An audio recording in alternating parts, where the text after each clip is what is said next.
الرحمن الرحيم. كتاب الأحكام. احکام جمع د حکم دا مراد په دې باب سره بیان د آداب او د شروط د حکم او د حکم چې کوم آداب دي داغي شروط دي هغه به پکې بیانېږي. باب ما جاء عن رسول الله صلی الله علیه وسلم فی القاضی. د قاضی په باره کې چې کوم شروط دي آداب دي داغي بیان. حدثنا محمد بن عبد الأعلى الصنعاني قال حدثنا المعتمر بن سليمان قال سمعت عبد الملك يحدث عن عبد الله بن موهب أن عثمان بن عفان قال لابن عمر اذهب فاقضي بين الناس. اذهب معنا دادا چې قبول کا او قضاء کا بین الناس. قال عبد الله بن عمر رضی الله عنه ورتویل او تعافینی یا امیر المؤمنین. دلتا او تعافینی معطوف علیه محذوف دی. اصل کی عبارت داسې دی چې د ورته ویلا اترحم علی وتعافینی یا امیر المؤمنین. ته په ما باندې رحم کې او ما معاف کې یا امیر المؤمنین چې مال دا قضا را نه کې. قال فما تکره من ذلك. تولی دا قضا بد غنی وقد کان ابوک یقضی او ستا پلار خو فیصله کولی د خلکو په منځ کې قضا به کوله. قال عبد الله بن عمر وتویلا انی سمعت رسول الله صلی الله علیه وسلم یقول من کان قاضیا فقضا بالعدل فبالحری ان ينقلب منه كفافا. فبالحری یعنی جدیر ان ينقلب منه كفافا چې د دې قضا نه وګرځي بقدر کفاف. یعنی کفاف هغه څه ته وایي یکون بقدر الحاجه او یا د دې معنا د کفافا دلته دادا چې اراد به مکفوفا عني شرها. معنا دادا چې داسې تی وګرځي چې هغه شر د هغې ورته نه رسېدلی. اصل کې دا حری یا فبالحری دا صيغه د اسم فاعل ده نو دا مبتدا شوله او دا خبري ان ينقلب دا رسته چې راځي دای خبر شو دا باب کې زائده شوله نو د معنا د دې دا شوله فبالحری کې با زائده شوله او دا رسته خبر شو دا معنا دا شوله چې جدیر کونه منقلبا منه کفافا. چې عدل باندې کوي نو لایق دی په دې باندې چې کونه منقلبا منه کفافا چې کېدل د دې سړي چې دا د منقلب شي د دې قضا د کفاف په اندازه باندې. او که چېرته بالحری مصدر شي نو بیا دا خبر دی او مبتدا چې دا ما بعد دای دغه دا خبر دی مبتدای ما بعد شول او بالحری دا دغه شول دا خبر شو او دا با چې دا متعلق شو د محذوف پوری. نو معنا دا شول چې کونه منقلبا ثابت بالاستحقاق کېدل د چې دا منقلب شي نو دا ثابتون بالاستحقاق یعنی حق ولا دا ثابت دی چې دا وګرځي او دا ګناهګار نه. نو حاصل ترجمه دا شوله چې من کان قاضیا فقضا بالعدل، قضا وکي په عدل سره، فبالحري ان ينقلب منه کفافا. نو فبالحري دا ډیر لایق دی، ان ينقلب منه کفافا چې دا په عدل باندې کړی دي چې دا دی واپس شي د دې قضا نه کفافا، د کفاف په اندازه، یعنی په د باندې دی څه ګناه نه او څه ثواب دی نه. دلته معنا د دې دا ده چې نه دی په ثوابي نه دی په عقابي، داسې اندازه کې ته واپس شي چې چا فیصلې ټول په عدل باندې کړي. نو دا غیر هغه په دې مناسب دی چې دا د دې قضا نه چې فارغېږي نو دا د کفاف په اندازه باندې فارغ شي چې نه اجر وشي او نه عذاب پیدا شي، نه ګناهګار شي او نه مصیب شي، داسې اندازه کې ته وګرځي. نو چې هر څونه یو سړی قاضي فیصله د عدل وکي، نو عبد الله بن عمر رضی الله عنه غرض دا دی چې ما د رسول الله نه اوریدلی دي چې هر سړی چې په قضا کې څومره عدل وکي نو د دې مناسب دی چې دا دی به قدر کفاف واپس شي د قضا نه او د دې ګناه ونه شي، نو ثواب خو نه کیږي. نو چې ثواب نه کیږي نو فما ارجو بعد ذالک، نو فما ارجو ایو شین ارجو بعد ذالک، زه د کوم شي امید ساتم د دین وروسته چې ثواب مې پکې نه کیږي او چې هر څونه کوشش وکما نو زه دې به قدر کفاف شمه، نو به د څه امید ساتم. دغه معنا ده د دې حدیث دغه. وفي الحديث قال قصة، وفي دې حدیث کې نور اوږد بیان مشته، قصه معنا اوږد بیان، خدا روایت لږ کمزورې دی. هغه وجه دا ده دا به ووایي لیس اسناده عندي بمتصلین، د دې سند متصل نه دی، او د دې وجه دا ده چې دا عبدالملک الذي روى عنه المعتمر، دا معتمر چې ته روایت کوي چې سمعت عبدالملک، نو دا عبدالملک ابن ابي جمیله دی او دا مجهول راوی دی یو خدا، او دویم دا چې دا عبد الله ابن موهب چې دی د سمع د عثمان رضی الله عنه نه ثابته، نو ځکه د ویلي دي چې اسناده عندي ليس بمتصل، ځکه عبد الله ابن موهب سمع د عثمان نه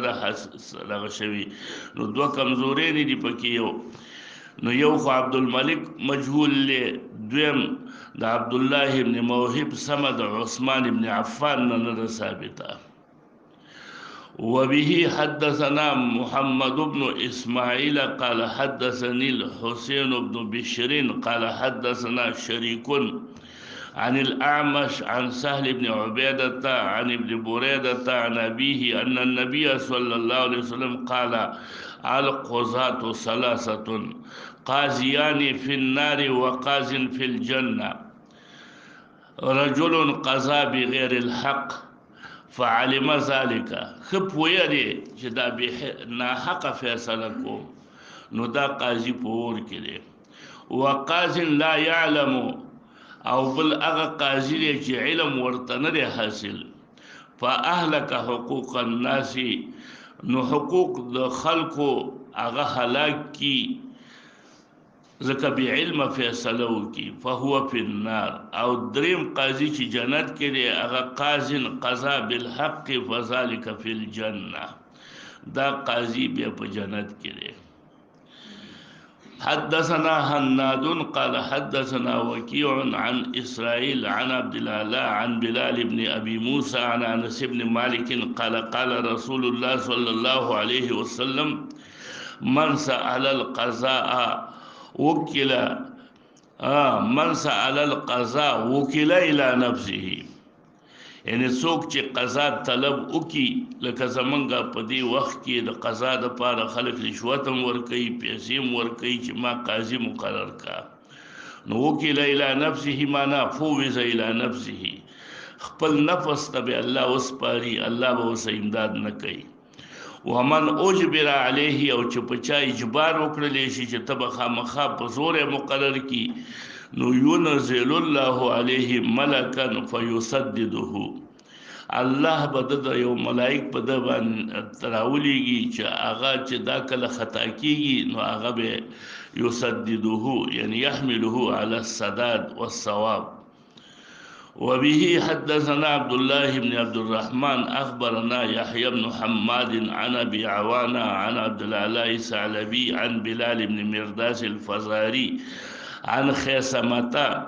وهو البصري عن أنس عن النبي صلى الله عليه وسلم. دا خيثمة كي لين شتا ضعف شتا. قال من ابتغى القضاء، ابتغى القضاء معنى طلب القضاء، چا چې طلب د قضا وکړو وسأل فيه شفعاء او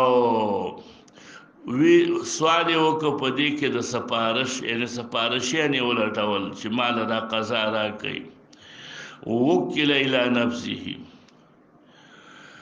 ومن اکره علیه چې چا باندې زور وشو چې نه کوله او خلق قامیر په زور وکړو انزل الله علیه ملکا یسدده. قال ابو عیسی هذا حدیث حسن غریب وهو اصح من حدیث اسرائیل عن عبد الاعلى. دا اصح دی د هغه حدیث نه چې مخکې تیر شو چې هغه کې دا حدیث چې دا خیثمه پکې ذکر دی دا هغه حدیث د اسرائیل عن عبد الاعلى چې هغه کې خیثمه نو ذکر دا غیر لکه مخکې سند باندې چې روایت نقلو. حدثنا نصر بن علي الجهزمي قال حدثنا فزير بن سليمان عن عمرو بن عمرو عن سعيد المقبوري عن ابي هريره قال قال رسول الله صلى الله عليه وسلم من ولي القضاء او جعل قاضيا بين الناس فقد ذبح بغير سكين بغیر د چاړه حلال شو. دا اشاره د ذبح معنوي ته چې دا په چاړه باندې ذبح نه ده خو دا ذبح ده. او بعض چا ویلي دي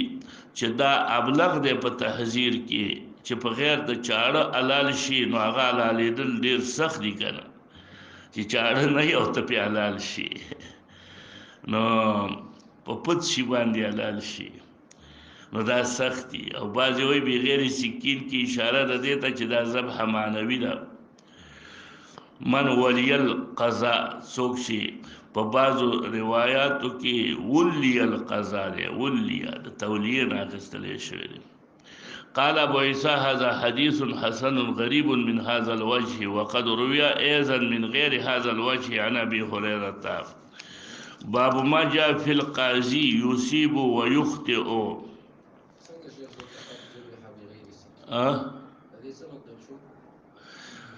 معنا چې چاته قضا ورکړې شو دا داسې خطر کې واقع شو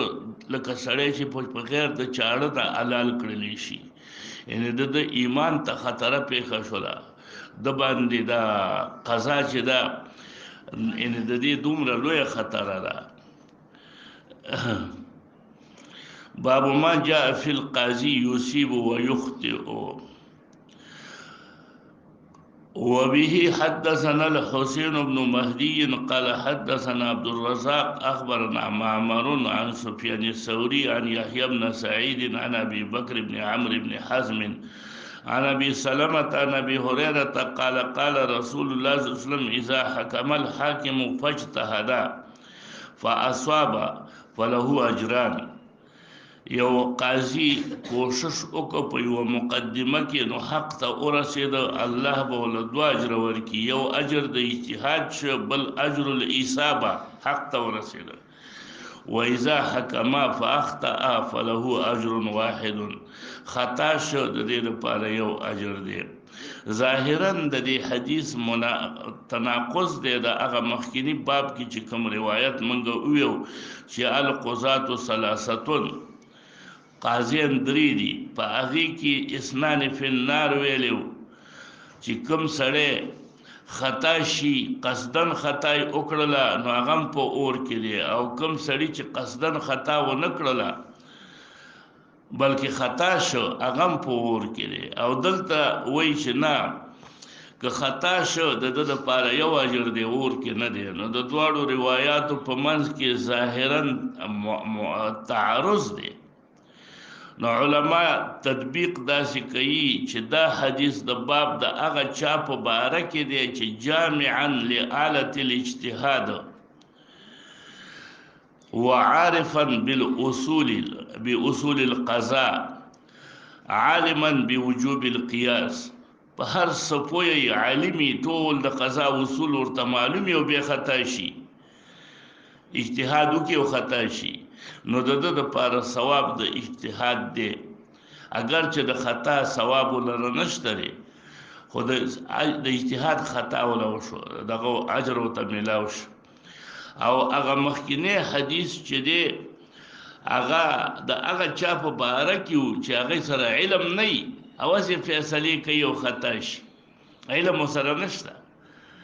او قاضي جوړ شوی دی او پکې خطا شو نو دا هغه د پاره نار دی او دا چې علم د سره دی او خطا شولې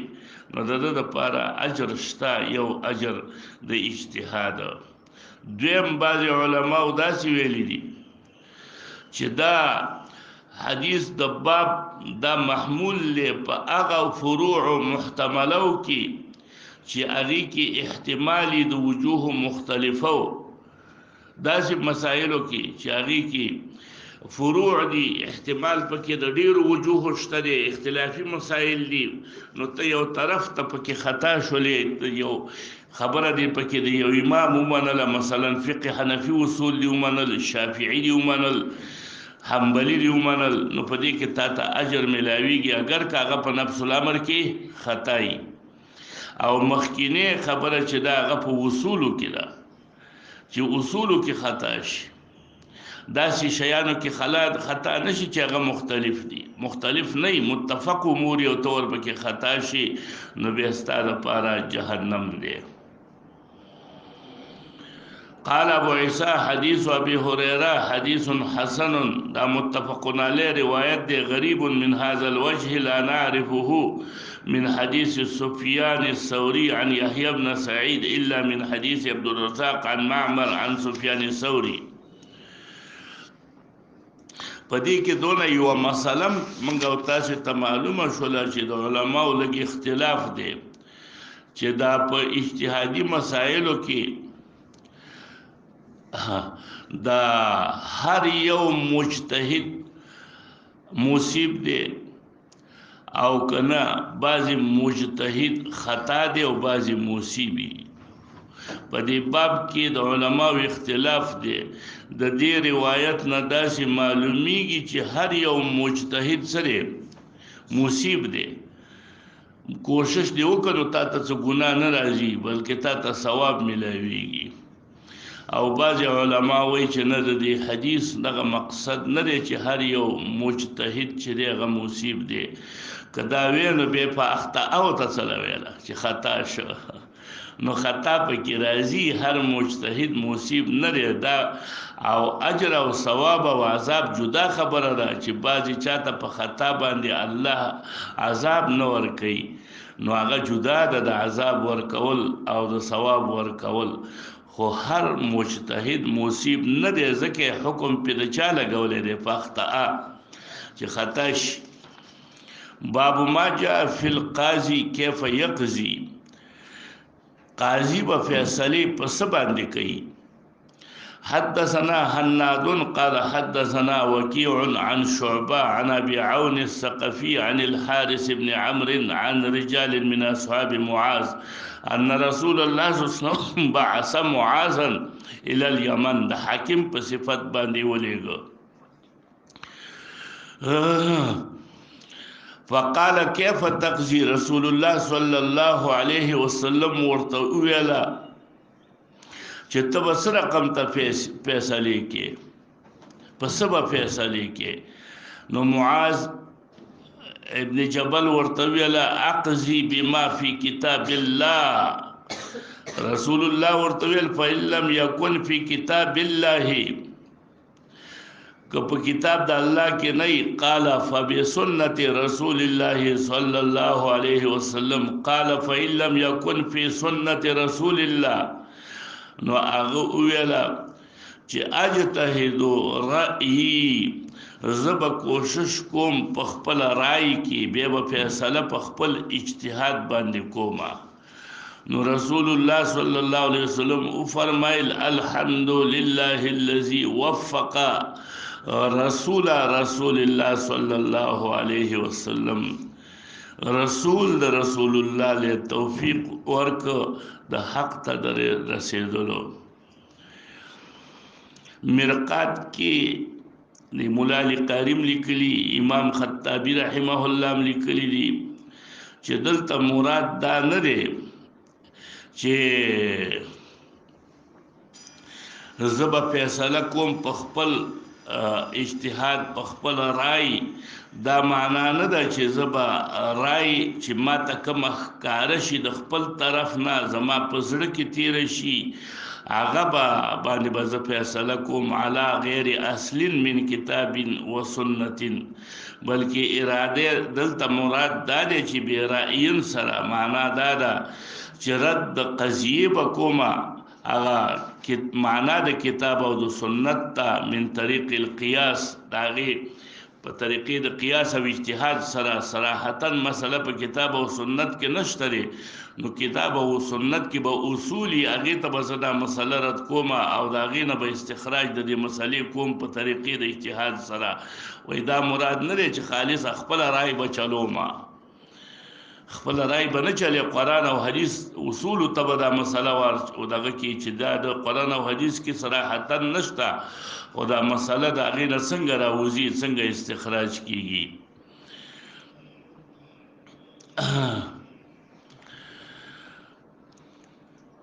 په بعض دلته داسې راځي وفق رسول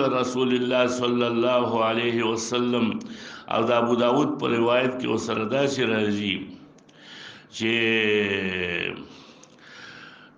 هغې کې داسې روایت دی لما یرزي رسول الله چې توفیق ورکړه د الله د رسول الله ته لما یرزي رسول الله چې د الله رسول پې راضي کېږي هغې ته نو دې ته علما دا وایي چې رد القضية إلى نصوص إلى الكتاب والسنة إلى نصوص الكتاب والسنة على طريقة القياس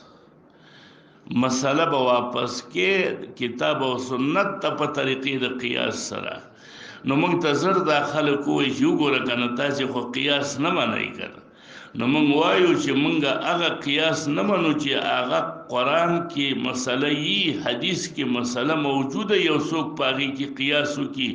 نو موږ هغې ته قیاس په مقابله د نص کې وایو هغه قیاس موږ منو چې یو مسله قرآن او حدیث کې په طریقې د تصریح سره نه موجوده او د حدیثو نه د هغې استخراج وشي قیاسا نو دې نه هیڅوک هم انکار نه کوي دا خو هر څوک مني حدثنا محمد بن بشار قال حدثنا محمد بن جعفر وعبد الرحمن بن مهدي قال حدثنا شعبة عن أبي عون عن الحارث بن عمرو بن أخ للمغيرة بن شعبة عن أناس من أهل حمص وقرية بشام كي عن معاذ عن النبي صلى الله عليه وسلم نحوه اوس دې دواړو روایتونو کې خو یو دا دی په اول روایت کې که وګوري حارث نقل کوي عن رجال من اصحاب معاذ نو دا چانه چې د نقل کړی دی دغه مجهول لیکنی دی مجهول دی او دویم سند کې چې وګوري نو من اهل حمص مجهول لیکن نو دا روایت د سند په لحاظ سره کمزورې دی دا حديث د معاذ بن جبل قال ابو عيسى هذا حديث لا نعرفه الا من هذا الوجه دو چې دا روایت ته د معاذ بن جبل خلق وای نو ته ورته چې کمزور هم دی ضعیف هم دی او کبه صحیح استدلال شي نو دغه مراد دی چې کتاب او سنت ته به مسله رد کې وليس اسناده عندي بمتصل ځکه ابو عون ثقفي د حدیث کې وی اسناد متصل ځکه نه دی، دواړو سندونو سره په دې کې مجهول راوین دي. ابو عون ثقفي اسمه محمد بن عبيد الله. باب ما جاء في الامام العادل، د امام عادل څومره زیات فضیلت دی. حدثنا علي بن المنذر الكوفي قال حدثنا محمد بن فضيل عن فضيل بن مرزوق عن عطية عن أبي سعيد. عطية ابن سعد بن جنادة دا متكلم فيه راوي قال قال رسول الله صلى الله عليه وسلم إن أحب الناس إلى الله يوم القيامة وأدناهم منه مجلسا، أدناهم من أقربهم منه دی الله تد مجلس په لحاظ سره امام عادل و ابغض امام عادل دی و ابغض الناس الى الله وابعدهم منه مجلسا امام جائر دی. قال ابو عيسى دا حديث ابو سعيد حديث حسن غريب لا نعرفه الا من هذا الوجه مگر په دې سند سره. وبه حدثنا عبد القدوس بن محمد أبو بكر العطار قال حدثنا عمرو بن عاصم قال حدثنا عمران القطان عن أبي إسحاق الشيباني عن عبد الله بن أبي أوفى قال قال رسول الله صلى الله عليه وسلم إن الله مع القاضي بالنصرة، يعني الله د قاضي سره په امداد کې ما لم يجر چې ظلم یې نه کړي. فإذا جارا کله چې دا ظلم وکي نو تخلى عنه معنا ترك عونه، الله د امداد پریدي. ولزمه الشیطان او د سره شیطان لازم شي نو به دا گمراه شي. قال ابو عيسى هذا حديث حسن او حديث غريب لا نعرف من حديث عمران القطان او دام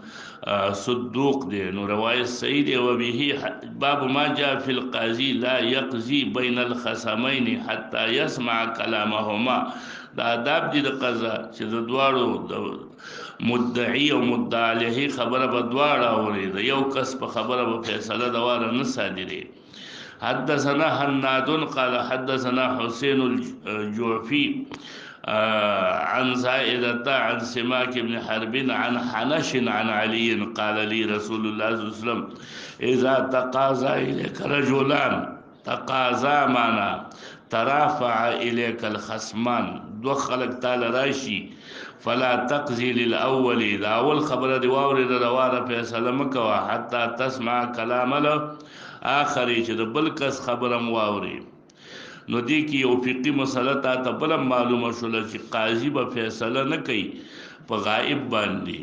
چې یو سړی راغی تا ته خبره کوي او ته دواره فیصله کوي په غائب داغه خبره دې نه دا اورېدلې.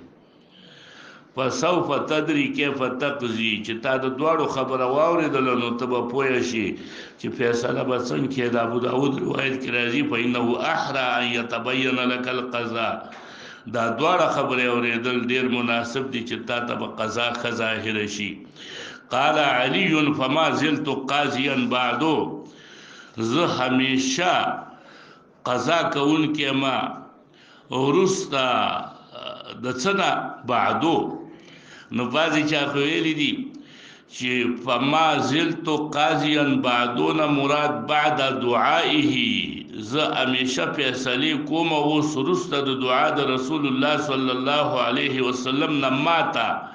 لکه څنګه چې د ابن ماجه په روایت کې دا حدیث راغلی دی او په دې کې اخره کې راغلی دی چې ما ورته ویل یا رسول الله تبعثني وانا شاب، تمالیږي قضا ولا او زه خو نوجوان یم، اقضي بينهم ولا ادري ما القضاء، قضا فیصله له صحیح ناراضي. فضرب بيده في صدري ثم قال اللهم اهدي قلبه وثبت لسانه. نو دا دعای ما ته وکړله فما شککتو بعدو فی قضاء بین اثنین، د دې دعا نه وروسته ما همیشه فیصلې کړي دي شکوک په فیصلو کې نه راځي، د حق فیصلې کوم. نو د بعدو نه بعد دعایه. قال ابو عيسى هذا حديث حسن باب ما جاء في امام الرعيه د رعیت امام چې دی امیر چې دی چې لاندې داغه نه رعیت دی داغه د پاره شرایط آداب سری حدثنا احمد بن منيع قال حدثنا اسماعيل بن ابراهيم قال حدثنا علي بن الحكم قال حدثني ابو الحسن قال عمرو بن مرة لمعاوية إني سمعت رسول الله صلى الله عليه وسلم يقول ما من إمام يغلق بابه دون ذوي الحاجة والخلة والمسكنة دروازه بند کی دی مختا د حاجت والاونا والخلا خلا ویل کیږي فقر ته د فقیرانو نه مسکنه ویل کیږي مسکینانو نه دا ټول الفاظ دي متقارب المعنى او ذکر شوی دي د پاره د تاکید دروازې بند کی د حاجت والاونا الا اغلق الله ابواب السماء دون خلته دی مقصد حاجت د دی امیر نه او د حاجت او مسکنت د دی نو الله بم د دروازې بندي کی څوک چې د خلکو نه دروازې بندي کی وی فجعل معاویه رجلا على حوائج الناس عمرو ابن مره وی ما دا حدیث چې بیان ک معاویه ته نو هغه دواره یو سړی مقرر ک چې هغه ټول خلکو حاجتونه به اوري او ما ته به رسي قال أبو عيسى حديث عمرو بن مرة حديث غريب وقد روي هذا الحديث من غيره وعمرو بن مرة جهني يكنى أبا مريم وبه حدثنا علي بن حجر حدثنا يحيى بن حمزة عن يزيد بن أبي مريم عن القاسم بن مخيمرة عن أبي مريم صاحب رسول الله صلى الله عليه وسلم عن النبي صلى الله عليه وسلم نحو هذا الحديث ويزيد بن أبي مريم شامي ويريد يزيد بن أبي مريم كوفي أبو مريم هو عمرو بن مرة جهني مخكرا باب ما جاء لا يقضي القاضي وهو غضبان قاضي بداسي وقت کې فیصله نه کوي چې دا غصې په حالت کې به قاضي فیصله نه کوي حدثنا قتيبة قال حدثنا أبو عوانة عن عبد الملك بن عمير عن عبد الرحمن بن أبي بكرة قال كتب أبي إلى عبيد الله بن أبي بكرة وهو قاضٍ ألا تحكم بين اثنين وأنت غضبان فإني سمعت رسول الله صلى الله عليه وسلم يقول لا يحكم الحاكم بين اثنين وهو غضبان ظاهر د دې نه معلومیږي چې دا فیصله په حالت د غضب کې دا حرام ده نو او دې لپاره چې دا نه ظاهرا په تحریم باندې دلالت کوي او څه قرینه صارفه د معنا حقیقی نه نشته چې موږ یې کراهت تکو چې ګنې مکروه ده نه حرام ده اوس که یو حاکم د دې خلاف وکاو په حالت د غصې کې فیصله وکړه نو جمهور علما وایي چې دا کار خود د لپاره حرام او دا ګناهګار دی ډېر سخت خدا فیصله چې کړی د په حالت د غصې کې دا فیصله صحیح ده دا فیصله نافذه ده خو کدا اله چې حق ته رسیدلې پکې ځکه نبی علیہ السلام چې هغه مسلم کې روایت راځي بویو کې چې زبیر ابن عوام د پاره فیصله وکړه په حالت د غضب کې او امام شوکانی رحمه الله وی لا يخفى انه لا يصح الحاق غیره صلی الله علیه وسلم وی فیصله په حالت د غصې کې د سر نافذ نه ده او د رسول الله پورې خو څوک نه پیوسته کیږي رسول الله صلی الله علیه وسلم خو معصوم دی هغه په حالت د غصې او د رضا دواړو کې نه وي مگر حق وي نو د نور چا د پاره چې غضبانی په حالت د غصې کې دا فیصله نافذ نه ده په شریعت کې دا حدیث صحیح دی متفق علیه دی باب ما جاء فی هدايا الامراء او امیران خلق ته چې هدیه ورکول کیږي چې دا امیر مقرر حاکم قاضي الکه پاسېګا او قاضي او تعالی خلق هدیه راوړي چې څه بدا واخله ته قاضي د قاضي د پاره د امیر د پاره هدايا اخیستل دا جایز نه دي حدثنا أبو كريب قال حدثنا أبو أسامة عن داود بن يزيد الأودي عن المغيرة بن شبيل عن قيس بن أبي حازم عن معاذ بن جبل قال بعثني رسول الله صلى الله عليه وسلم إلى اليمن فلما سرت أرسل في أثري څوک راولېږه زما په اثر یعنی زما په قدمونو ما پسې اثر هم صحیح دی او اسري هم صحیح دی فی اسري فرودت تو زو ته واپس شو څوک را پسې راولېږه فقال راته وی ویله اتدري لما بعثت الیک ولې مې څوک درولېږه چې بېرته راشه وایي د دې دپاره چې لا تصیبن شیئا لا تأخذن شيئا ولا یو شی به ناخلي بغیر اذنی زما د اجازې نه په غیر که یو شی د زما د اجازې نه په غیر واغسته فإنه غلول دا به ستا دپاره غلولي ومن یغلل یأتي بما غل یوم القیامه لهذا دعوتك يعني لأجل هذا النصح دعوتك بيت مثل أوختلي فامزي لعملك معنا اذهب لعملك الآن وصلا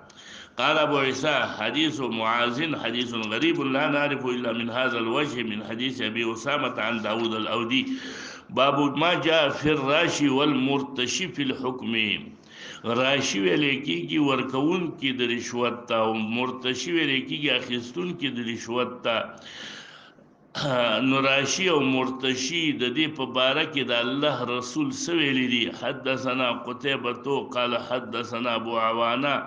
عن عمرو بن ابي سلمة عن ابيه عن ابي هريرة قال لعن رسول الله صلى الله عليه وسلم الراشي والمرتشي في الحكم په روایت د احمد کې راځي والرائش الذي يسعى بينهما او والرائش او بل رسول الله صلی الله علیه وسلم لعنت کړی دی پراشی او مرتشی باندې ور رائش مسند احمد کې راځي رائش باندې هم لعنت کړی دی رائش تعریف بیا تکړی دی الذي يسعى بينهما کس چې هغه د دواړو منځ کې منډه وي راځه زه لور کومه او زه بدله خبره وکم نو سبا خدا وایي کنه زه بدله په دونه خبره وکم زه بدله په دونه خبره وکم نو دا راشی او مرتشی او رائش دی ټولو باندې لعنت دی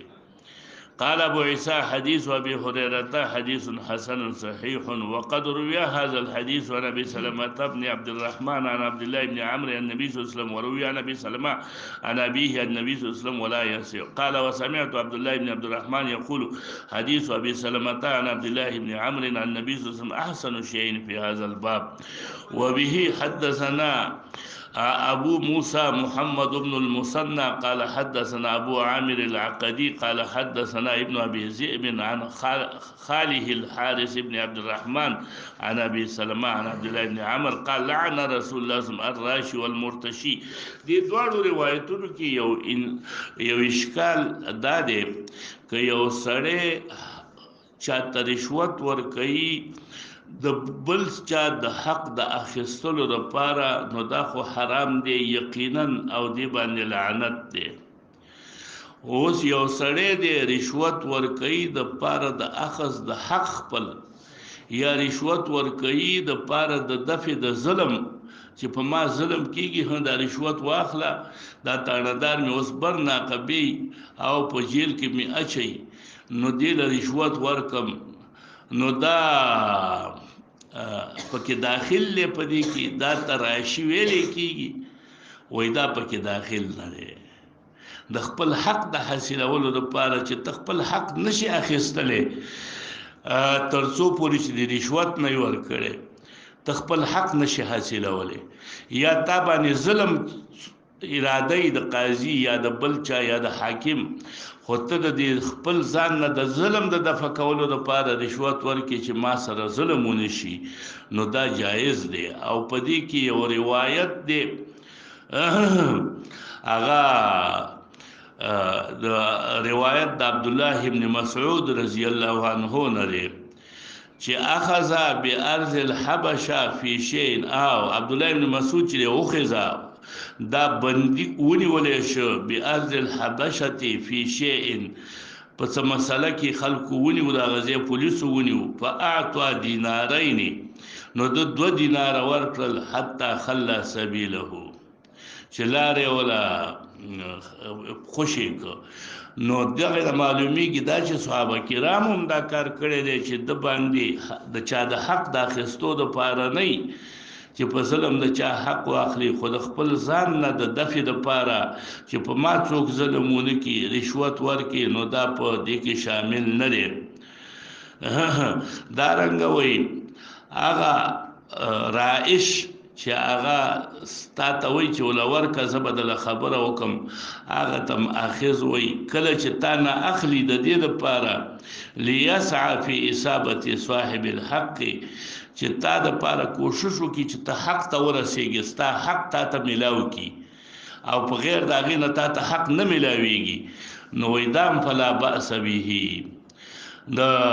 دې دپاره څه دې کې ګناه نشته دی، وایي دا کولی شي. او یو حدیث کې داسې راځي چې دا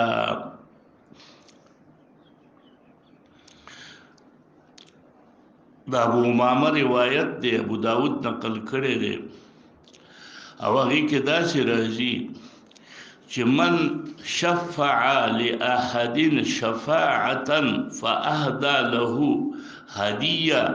عليها فقبلها فقد أتى بابا عظيما من أبواب الربا.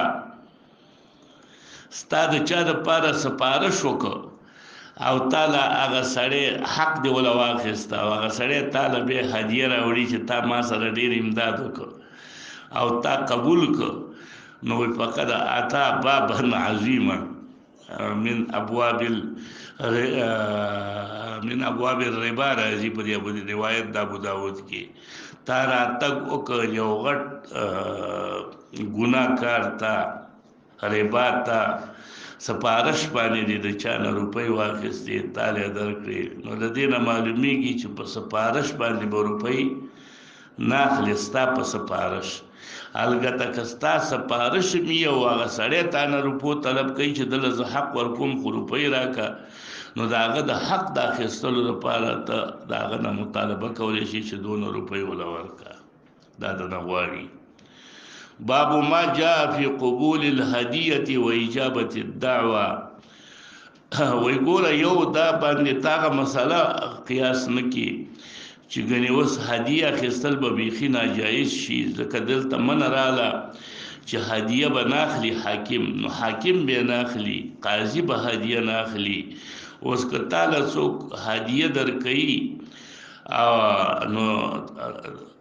بس وجه باندې د وجه پکې مثلا چې ته د هغه دوست دی تاله هدیه درکوي، یا ته شاګرد دی، یا ته استاد دی، یا ته نور وجوهات دي، نو دغه هدیه اخیستل د دې قبلولو یې په تا باندې لازم دي، ځکه که ته هدیه نه قبلې نو د هغه سړي په هغه په زړه کې ستا نه یو قسم ته نفرت راځي، بل هدیه چې ده په دې باندې زړونو کې محبت راځي، نو د دې وجې نه رسول الله صلی الله علیه وسلم د دې د قبلولو تاکید کړی دی. حدثنا ابو بکر محمد بن عبد الله بن بزيع حدثنا بشر بن المفضل قال حدثنا سعيد عن قتادة عن انس بن مالك قال قال رسول الله صلى الله عليه وسلم لو اهدى الي قراع لقبلت. قراع ویل کیږي قراع الشات، هغه دا کم چې د دې زنګون نه ښکته او د دې پړکو نه بره کومه حصه ده دې ته ویل کیږي قراع. هغه هډوکې شان ده نه یا وچه قراع الشات چې دی. ګوره دا یو خو پښی هغې کې خو بیا هم زلف او دایي که نه بیا هم څه خوړلی کېږي خو که نه، او چې د دې ګټکې نه بره شي او د دې زنګون نه دا لاندې د چیلي قراع الشات هغې کې څه شی څه هغې کې تاریس هم نه راځي. نو کوی ما ته څوک دغسې شی چې هغه ډېر کم دی نو هغه ما ته څوک هدیه کړي هم زه بیا قبول کوم چې د هغه زړه مات نه شي. ولو دعیت علیه، او که دغه شي ته ما څوک وبلي چې هغې کې هېڅ غوښه نه وي لاعجبتو، نو دې نه اجابت د دعوت هم معلوم شو. باب ما جاء في التشديد على من يقضى له بشيء ليس له ان ياخذه. یو شی ستا نه دی او تا د پاره قاضي فیصله وکړه ستا د چالاکۍ د وجې نه یا نورو وجو نه تا ورته اسباب داسې برابر کړل چې د پردی شی چې دی هغه دې د ځان دپاره که نو که د الله رسول وایي که زم تاله دغه شی قضا وکم فیصله وکم چې دا ستا شو نو دا تاله زه د جهنم یوه قطعه جدا کومه حصه جدا کومه ستا دپاره د دې اخیستل جایز نه دي که تعالی قاضي درم کی خو ته ماخله ځکه دغه یعنی د دې باب نه داسې یوه مسله په دا زموږ فقها بیانوي او تاسې ته به معلومه وي چې قضا د قاضي نافظه ده ظاهرا او نافذه باطنا نه ده نافذه ظاهرا دا ده چې قاضي فیصله خو به ستا په حق له نافذه شي پولیس به نافذه کی خو باطنا دا نافذه نه ده که دغه شی ستا نه یو د پردی شی درکړی نو حقیقتا دا ستا دپاره حلالیږي نه په باطن کې نه نافذیږي چې دا شی ستا دپاره حلال شي وبه حدثنا هارون بن إسحاق الحمداني قال حدثنا عبدة بن سليمان عن هشام بن عروة عن أبيه عن زينب بنت أم سلمة عن أم سلمة قالت قال رسول الله صلى الله عليه وسلم إنكم تختصمون إلي مال دو خصمان راځي مال جګړې راوړي وإنما أنا بشر ولعل بعضكم أن يكون ألحن بحجته الحن من ابلغي د خپل حجت باندې ډیر ښه ترتیب سره خپل دعوه پیش کی نو زه د هغه په حق له فیصله وکم فإن قضیت لأحد منکم بشیء من حق أخیه فإنما أقطع له قطعة من النار فلا يأخذ منه شيئا د دې حدیث نه داسې معلومه شوله صراحتا چې قضا د قاضي نافذه باطنه نه ده په دې باندې تقریبا اتفاق دی د ټولو د ائمه اربعه او د ټول امت چې قضا د قاضي چې ده هغه په دې ټولو اموالو او حقوقو کې دا نافذه نه ده البته صرف او صرف زمون فقه حنفي دا نافذه وي په باب د نکاح کې په ابزاعو کې د اموالو نه علاوه په دې حقوقو کې دوی باطنه نافذه وي باطنا د دې داسې مثال دی چې د یو قاضي ته لاړې دلته یوه جنۍ ده واده مادې نشته د چا ښځه نه ده کلکه پلکه دې ونیوله او دوه ګواهان یو سره زبیر او امیر ملګري کړل چې بس راشه فیصله وکړئ زمونږ د جج په مخ کې چې دا د ښځه ده هغه لاړ فیصله وکړه قاضي وویله نکاح نامې درکړه چې زه نو اوس که دا ستا ښځه نه ده نو ستا ښځه شوه نو دا ته ویلی کېږي داسې دغه چې دې ته ابزاع په بزعو کې هغوی دا وایي دا حکم د قاضي چې دی دا نافذ دی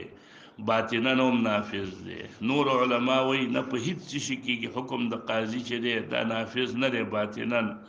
صرف ظاهرا نافذیږي او ابزاع چې دي هغه خو اولا بالاحتیاط دي چې ولی د نه درکړي ښځې نه درکړي او ته په زوره ګواهان پیش کوي چې دا زما ښځه ده دا خو په طریقه اولا سره حرامه ده باب ما جاء ان البينة على المدعي واليمين على المدعى عليه بینه دا موږ په مسلم کې ویلیو دا بابونه چې بینه به په مدعي باندې یمین به په مدعا علیه اوس ته مدعي مې او ته وایې زه قسم هم کومه نو دا قسم د مدعي صحیح نه دی بلکې مدعي دپاره به بینه پیش کوي او که بینه پیش نه کړل نو بیا به مدعا علیه قسم خوري په مدعي باندې قسم نشته حدثنا قتيبة قال حدثنا أبو الأحوص عن سماك بن حرب عن القمة بن وائل بن حجر عن أبيه قال جاء رجل من حضرموت ورجل من كندة إلى النبي صلى الله عليه وسلم دا دوار قبيلې وي حضرموت دا د یمن یو کلی دی لري بعید او یو سړی کنده قبیله ده د یمن کې. نو دغه حضرمی سړي ویل یا رسول الله ان هذا غلبني، دا کیندی والا سړی چې دی دا په غالب شوی دی په ځمکه زما باندې، زما ځمکه د په قبضه کې ده. فقال الکندی، کندی ویل یا رسول الله ما ته خو پته نشته، خو زما ځمکه ده پلار نه راته پاتې ده، وفي یدي زما په لاس کې ده، لیس له فیها حق، ده پکې څه حق دی. نو نبی علیہ السلام حضرمی ته ویله الک بینتون، ته چې وی دا ځمکه زما ده او دا پې غالبه شوې، تا سره ګواهان شته؟ قال لا. نو فلک یمینه، رسول الله صلی الله علیه وسلم چې ګواهان د سنشته، نو ستا دپاره به قسمی د دې کیندي سړي دا به اوس قسم خوري. قال یا رسول الله، دی حضرمی ویله ان رجل فاجرون، دا سړی خو ډېر بدکاره دی، لا یبالي علی ما حلف علیه، د قسم پروا نه ساتي، وليس يتورع من شيء، دی چې نه ځان نه ساتي. رسول الله صلی الله علیه وسلم ویل لیس لك منه الا ذلك، ستا همدغه قسم دی نو که ارسي، که سړی فاسق دی فاجر دی کار څه دی، خو ستا حق ور باندې قسم دی چې قسم به کوي چې تاسو ګواهان نشته. نو فانطلق الرجل ليحلف له، فقال رسول الله صلی الله علیه وسلم لما ادبر، چې کله د داسې شا کړل او روان شو د قسم د پاره چې اودس کوم قسم کوم، نو رسول الله صلی الله علیه وسلم ویل لئن حلف علی مالک، که د قسم وخور ستا په مال باندې چې دا ستا مال یو د په قسم وخور، لیاکله ظلما، چې دا واخلي په ظلم سره، لا یلقین الله وهو عنه معرض، الله سره ملاقات وکي او الله بددنا اعراض کوونکی. په دې باب کې د ګڼو صحابو نور روایتونه مشته. حدثنا علي بن حجر أنبأنا علي بن مسهر وغيره عن محمد بن عبيد الله عن عمرو بن شعيب عن أبيه عن جده أن النبي صلى الله عليه وسلم قال في خطبته، بخطبك ویلو چې البينة على المدعي واليمين على المدعى عليه. على المدعى عليه څوک دی؟ څوک چې منکر دی. نو یمین به په مدعی او په منکر باندې بچي قسمی. منکر چې څوک دی ته به معلومه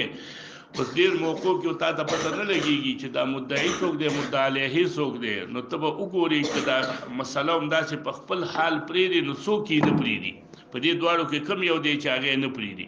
چې کوم یو یې نه پرېږدي دا موضوع، نو هغه مدعی دی،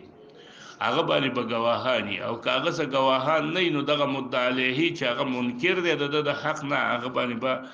قسمی. هذا حدیث فی اسناد